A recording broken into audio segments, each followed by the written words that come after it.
127:3. He aquí, herencia de Jehová son los hijos, cosa de estima del fruto del vientre. Y esto es lo que Dios ha dicho desde el principio. Los hijos son su bendición, un regalo de Dios para que los padres practiquen y enseñen el amor con que Dios hizo al hombre y a la mujer. Los hijos, ¿de dónde nacen? De un hombre y una mujer, pero de una comunión de amor entre el padre y la madre.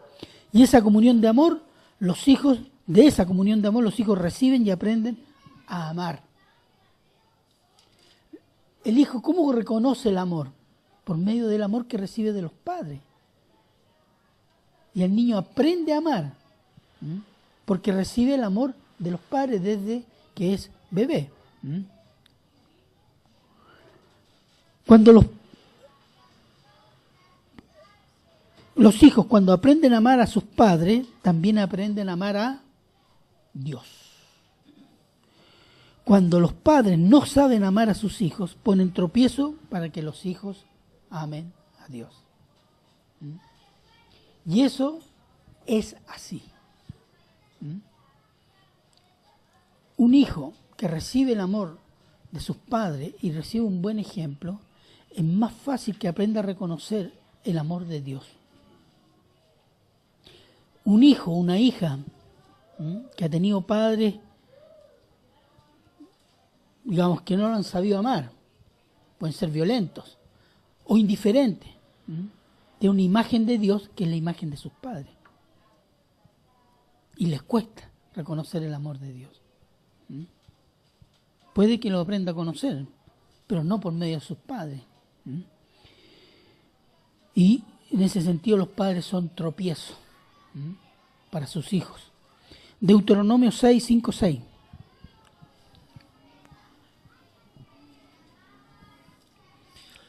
Y amarás a Jehová tu Dios de todo tu corazón y de toda tu alma y con todas tus fuerzas. Y estas palabras que yo te mando hoy estarán sobre tu corazón. ¿Y las enseñarás? Hasta el final entonces. Y estas palabras, y las repetirás a tus hijos y hablarás de ellas estando en tu casa y andando por el camino y al acostarte y cuando te levantes. Y las atarás como una señal en tu mano y estarán como frontales entre tus ojos y las escribirás en los postes de tu casa y en tus puertas. Los padres son llamados a conocer el amor de Dios y a amar a Dios con todo su corazón, con toda su fuerza, con toda su mente, etc. Y enseñar y practicar este amor de Dios en su familia. Porque de esa manera sus hijos van a aprender a conocer a Dios.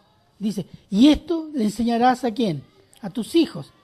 Y hay una descripción que dice en todo momento y en todo lugar, permanentemente. No solo le dirás, sino que lo enseñarás con el ejemplo. ¿Cómo amas a Dios y cómo los amas a ellos? Porque a ellos deben ser amados con el amor de Dios. Para que experimenten el amor del Creador. Pero también los padres, por amor a Dios y a sus propios hijos, deben enseñar las obras de Dios. Josué 4:19-24. Y el pueblo subió del Jordán el día 10 del mes primero, y acompañaron a Gilgal, al lado oriental de Jericó. Y Josué erigió en Gilgal las 12 piedras que había traído del Jordán, y habló a los hijos de Israel, diciendo: Cuando mañana preguntaren vuestros hijos a sus padres y dijeren: ¿qué significan estas piedras? Declararéis a vuestros hijos, diciendo: Israel pasó en seco por este Jordán, porque Jehová, vuestro Dios, sacó las aguas del Jordán delante de vosotros, hasta que habéis pasado, a la manera que Jehová vuestro Dios lo había hecho en el mar Rojo, el cual secó delante de nosotros hasta que pasamos, para que todos los pueblos de la tierra conozcan que la mano de Jehová es poderosa, para que temáis a Jehová vuestro Dios todos los días. Amén. Los padres tienen el deber de enseñar y dar a conocer a sus hijos las obras de Dios con su pueblo y las obras de Dios en los padres. Un padre cristiano, una madre cristiana tiene testimonio del Señor. Enseñe ese testimonio a sus hijos. ¿Para qué? Para que ellos conozcan a Dios. Es otra forma. Las obras de Dios. Tenemos el testimonio personal, el testimonio del pueblo cristiano. Y tenemos el testimonio de las Escrituras. ¿Que enseñarle quién? A los hijos. Es decir, las enseñanzas de los padres por el ejemplo y la palabra a los niños y a las niñas en la niñez formará la base valórica y el carácter que determinará su personalidad en la adultez. En los primeros 8 años se forma lo que se llama el carácter y los valores del niño. Fidel Castro decía, denme una generación de niños de menos de 8 años y voy a tener una generación de comunistas. Y él sabía lo que estaba diciendo. Y está comprobado eso. Que los primeros 10 años de los niños se forman. Lo que aprende a esa edad el niño no se le olvida jamás. Marca su personalidad futuro. Y nosotros a veces, los cristianos, nos perdemos eso.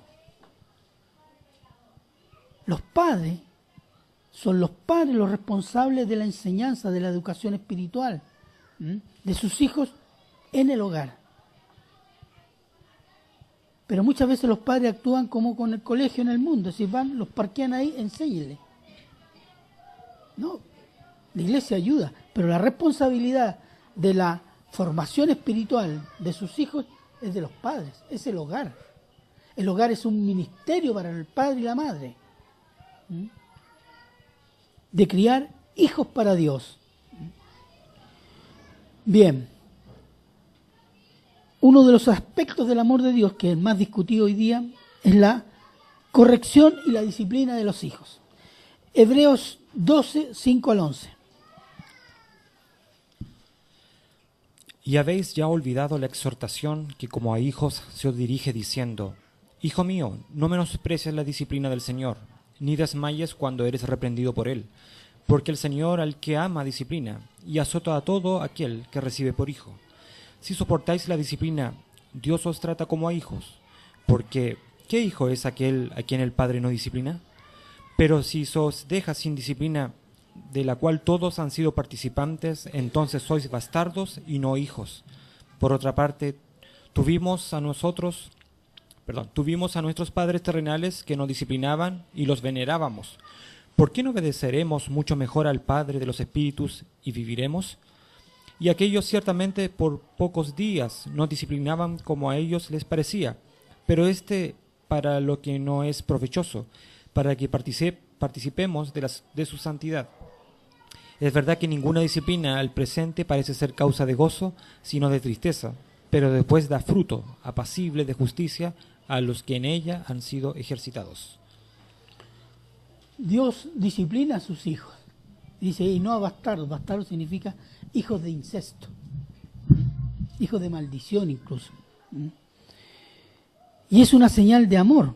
¿Por qué? Los corrige, los disciplina, ¿para qué? Para que lleguen a santidad. Porque somos necios. ¿Quién dice a porrazo entendemos? El burro y el ser humano, ¿o no? ¿Cuántas veces nos tiene que pasar algo para que entendamos o volvamos los ojos al Señor a veces? A veces varias veces. Varias veces. ¿Quién llegó de buena manera a Cristo? Pocos. La mayoría han sido bien aporreados antes. Porque somos necios. Entonces la disciplina es parte integrante del amor de Dios. Porque si Dios no nos amara, nos deja andar en nuestro pecado, en nuestra indisciplina. ¿Y qué ganancia tenemos? Juicio. ¿Y Dios nos disciplina para qué? Para santidad. Y si nuestros padres que nos disciplinaban, los veneramos y decimos que mi viejo, mi vieja, qué bueno los palos que me dio porque aprendí harto. Imagínese el Señor, que es para mucho más. Proverbios 29, 17. Corrige a tu hijo y te dará descanso, y dará alegría a tu alma. Corrige a tu hijo cuando es niño y te dará descanso, es decir, no te dará problema. Cuando los padres corrigen y disciplinan al niño, él sentirá seguridad y se sentirá amado. Y a medida que crece, el niño y la niña reconocen lo correcto de la disciplina de los padres y los respetarán y amarán mucho más y harán lo mismo que sus padres con sus hijos. Y honrarán padre y madre. Pero una cosa es el castigo, la disciplina, la corrección, y otra cosa es la violencia. Violencia física o violencia verbal. Cuando hablamos de un castigo que es amor, no estamos hablando de azotar al niño porque me dio rabia por lo que hizo. No. Te toma al niño, ya lo había advertido, sin ira. Le explica, te dije, ahora vas a recibir un castigo. Y con una vara le pega en el trasero, no en otra parte, porque en otra parte es peligroso. No en la cabeza, ni con las manos, porque con las manos usted tiene que hacerle cariño al niño. Tiene que tener una correa y le pone un nombre a la correa, sabiduría. ¿Ah? Te voy a dar sabiduría, hijo. O hija. Y es cierto, no le golpeé nunca con las manos, ni en la cara, ni en la cabeza. Ninguna parte del cuerpo. Solo en el popó. Y que le duela lo suficiente, no hasta que sangre, no esa es la idea. La idea es más que nada que sienta el castigo. Y a veces el castigo duele más a los padres que a los hijos. Pero hay que hacerlo. ¿Por qué? Porque el niño tiene que entender que todo tiene límites y aprender lo que es bueno y lo que es malo. Cuando es muy chiquitito no razona. Para él todo es juego. Desde meter los dedos al enchufe a quebrar un vidrio. Y agarrar a martillazo la taza del baño, no sé. Son niños. Para él todo es juego. Pero hay que enseñarle que eso no se hace. Hay padres que dicen, yo conocí una mamá, tenía 2 hijos que eran 2 barrabases. Ya, Juanito, no estrangula a la niña, ya, pues, déjela. Ya no es que tiene la lengua afuera, ya, pues, no sea malito. Y a mí me picaban las manos. Y un día agarraron a martillazo la taza del baño de donde estábamos. Ay, Juanito, no haga eso, ya, pues, déjese el martillo. ¿Se fija? ¿Cómo va a ser ese niño? Entonces el niño entiende que es un juego, para él un niño es un juego, no entiende de que eso es incorrecto, que no es bueno. Y a veces la única manera que entiende es con un determinado castigo. Más grande ya los castigos son prohibiciones de algo que le gusta, por ejemplo. Cuando a mi hijo una vez le prohibí un día no ver la televisión, se murió. Casi se desmayó, lloró, rogó de rodillas, nada, hasta mañana. Al final se resignó, pero nunca más hizo lo que... Si yo al final le hubiera dicho, ya lo ve tan humillado así, porque los niños son, nunca más papito, nunca más, y somos todos iguales. Mi amor, nunca más, de la semana están las mismas. El niño igual. Y es capaz de jurarte, pero las cosas más inverosímiles. Y se las cree a pie juntillas que lo va a hacer. Y si en ese momento digo, ya, está bien. Entonces ya sabe cómo manipularte. Y va a hacer lo que quiere con el padre y con la madre. Entonces no va a tener disciplina. Para él todo es bueno porque puede maniobrarlo. Entonces somos nosotros a veces los que mal criamos a los hijos. Y cuando son adultos y cuando son, ay, ¿por qué mi hijo así si yo le he dado todo? Ahí está el problema. Le dio todo sin responsabilidad. Sin disciplina. Y eso crea futuros delincuentes. O problemas, personas viciosas. Porque están acostumbrados a hacer lo que a ellos les parece. Bien, Proverbios 17:25. El hijo necio es pesadumbre de su padre y amargura a la que lo dio a luz. El hijo necio es pesadumbre. Claro, ¿cuál es el hijo necio? El hijo desobediente a los padres y a Dios, el hijo vicioso, el hijo rebelde. Es sufrimiento a los padres, preocupación, angustia. Hay muchos jóvenes hoy día criados con la psicología que los niños no hay que castigarlos porque les producen traumas y que lo más importante en la familia son los hijos y no el matrimonio. Esta es la psicología que ha producido hijos necios y son motivo de angustia a sus padres, los cuales no entienden el comportamiento rebelde de sus hijos y dicen, ¿por qué mi hijo es así? Si yo no le he negado nada y lo he cuidado, no le restringió nada. Y es por eso nada más. Siempre lo traté bien. Bueno, ahí están los efectos, las consecuencias. Esta crianza nos enseña, no enseña límites, no enseña lo que es bueno, no enseña lo que es malo, no enseña disciplina para superarse y no enseña respeto y amor a los padres y desarrolla la delincuencia juvenil. La ley de Israel, ¿qué decía la ley de Israel sobre los hijos rebeldes? Deuteronomio 21, del 18 al 21.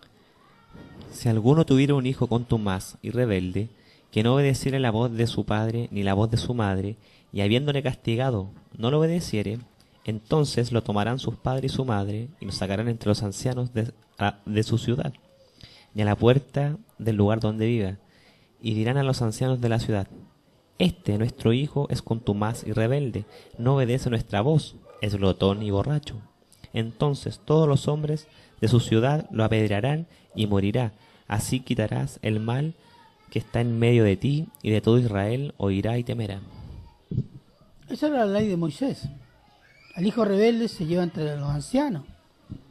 Los padres dicen, este no nos hace caso y es vicioso. Y los ancianos se organizaban y lo apedreaban, lo mataban. ¿Para qué? Para que la idea, el solo pensar de desobedecer a los padres no se difundiera en Israel.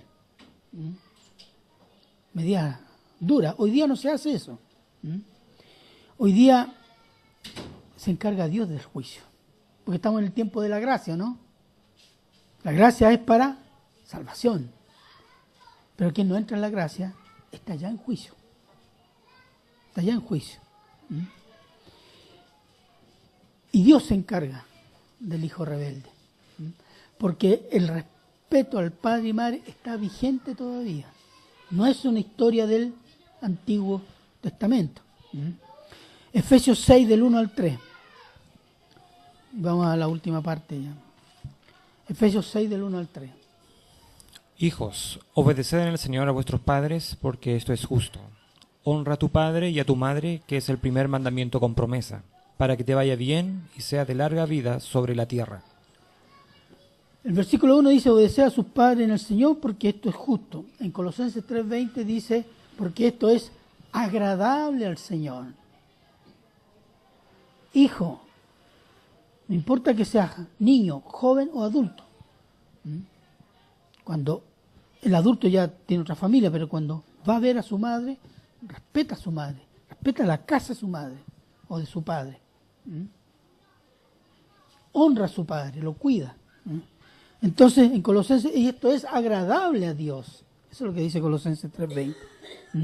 Dice que obedecer a los padres es agradable porque el principio del amor de Dios y la autoridad de Dios es transmitida y enseñada al hombre a través de los padres, a los hijos. Entonces, la rebelión a los padres es rebelión al amor de Dios y a la autoridad de Dios. Ese es el significado. Y por eso hay una promesa de larga vida.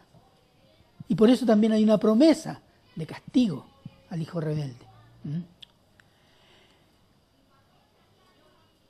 La obediencia a los padres causa de estabilidad de la familia y también de la abundante bendición para la familia. Eso lo vimos en el salmo que leímos al inicio. Y ellos, la estabilidad y las bendiciones se irradian y se multiplican en la sociedad. ¿Por qué hay tantos problemas en la delincuencia juvenil? Basta ver la familia. Y la delincuencia juvenil no es solo de los sectores pobres, eso es mentira. Solo que los ricos tienen más medios para salvar a sus hijos. Pero son igual de bandidos que los otros. Más elegantes, más otras cosas, pero eso habla de familias destruidas. Que no se obedecieron los principios de Dios y está saliendo generación tras generación de hijos que son causa de grandes problemas sociales. ¿Cómo que no influye la familia en la sociedad? Claro que influye. Y decimos, familia débil, iglesia débil también. Si ustedes se dan cuenta, la mayoría de los problemas en las iglesias, ¿de qué son? Son problemas de familia. Relación entre padres e hijos, hijos rebeldes, matrimonios deshechos o en conflicto. Matrimonios y familias fuertes en el Señor, iglesia fuerte. Y eso se irradia en la sociedad. Tenemos los problemas que tenemos desde el punto de vista social con la delincuencia juvenil. Aquí nomás, ayer, a las 8 de la noche, un muchacho entró al negocio de la vereda del frente, arrancando de unos que venían en moto a matarlo, a sacarle la mugre. Y uno que venía detrás de él sangrando. Le dijeron a la señora, dígale que salga, si no le reventamos el negocio. Así unas piedras. Le reventamos el negocio. ¿Y cuántos eran? Como 8 o 10. Y por la gracia de Dios nomás no hicieron pedazo el negocio. Se fueron al final. Pero después creo que lo pescaron por ahí al otro muchacho. ¿Sabe cuánto tenía el más grande? No más de 18 años. Eran todos bajo 18 años. Todos. ¿Qué hacen esas familias? Esos muchachos se han criado prácticamente en la calle. Entonces, ¿tiene efecto? Sí que tiene efecto. Bueno, decíamos, versículo 2, honra a padre y madre. Honrar padre y madre no es solo obedecer al padre y la madre, sino también respetarlos, cuidarlos cuando ellos no pueden valerse por sí mismos. Es tarea de un hijo o de los hijos y hijas cuidar a sus padres. A veces los viejitos los tiran ahí a un asilo y los van a ver para el año nuevo cuando se acuerdan. Eso es votar los padres. Y ojo, que los hijos de aquellos hijos están viendo ese ejemplo y arriesgan de hacer lo mismo con sus propios padres. Porque no vamos a ser jóvenes y bellos y buena salud, bellos sobre todo, para siempre, ¿no? Esta máquina envejece, tiene menos capacidad y después empezamos a depender de los demás, como niños. Y ahí entran los hijos, cuidar, respetar, devolver ese cariño, ese cuidado que los padres tuvieron con sus hijos. Cuando la mamá se levantaba a medianoche y el papá tenía que ir a buscar una farmacia a las 2 de la mañana para ir a buscar un remedio.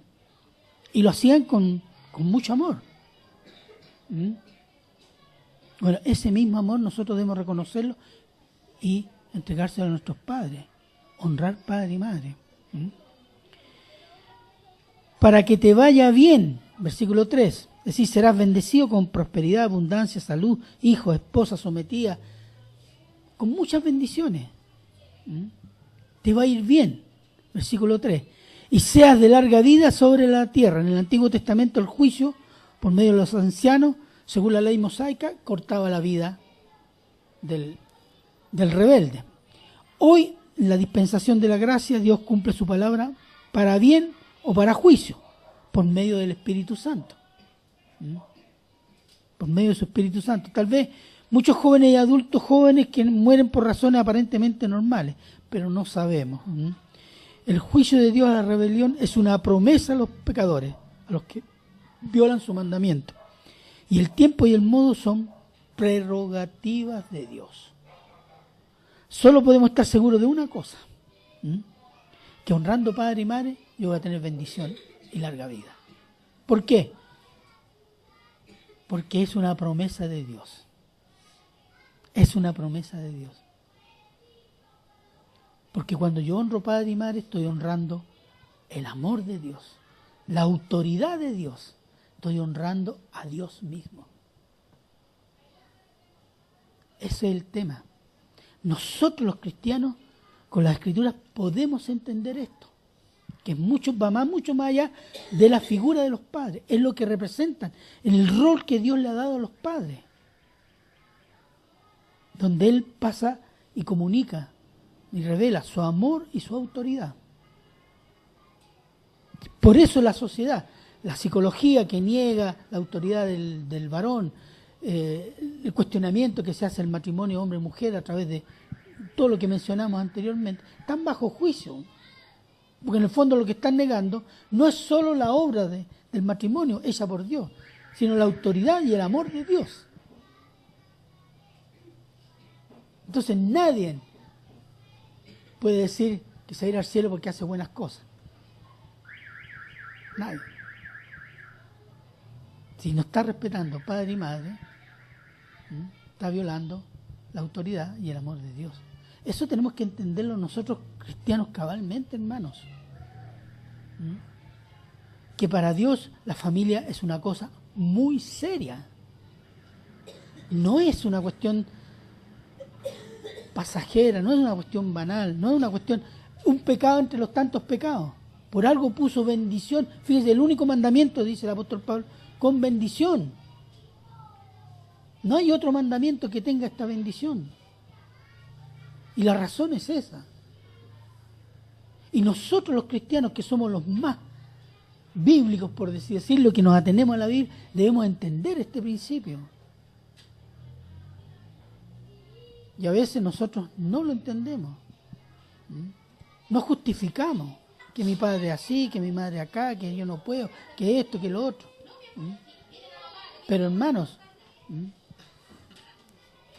y termino con esto, su fe cristiana se juega en la familia. Eso es, para los solteros que se van a casar, los que están casados y los que ya fueron casados. Su fe cristiana se juega en la familia. Porque la familia es la creación de Dios antes de la sociedad y antes del Estado. Porque es el fundamento de todo lo demás.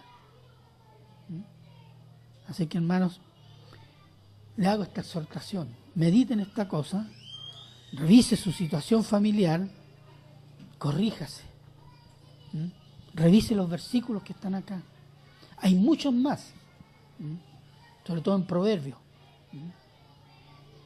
Y busque bendecir a su familia, obedeciendo a Dios. Oremos.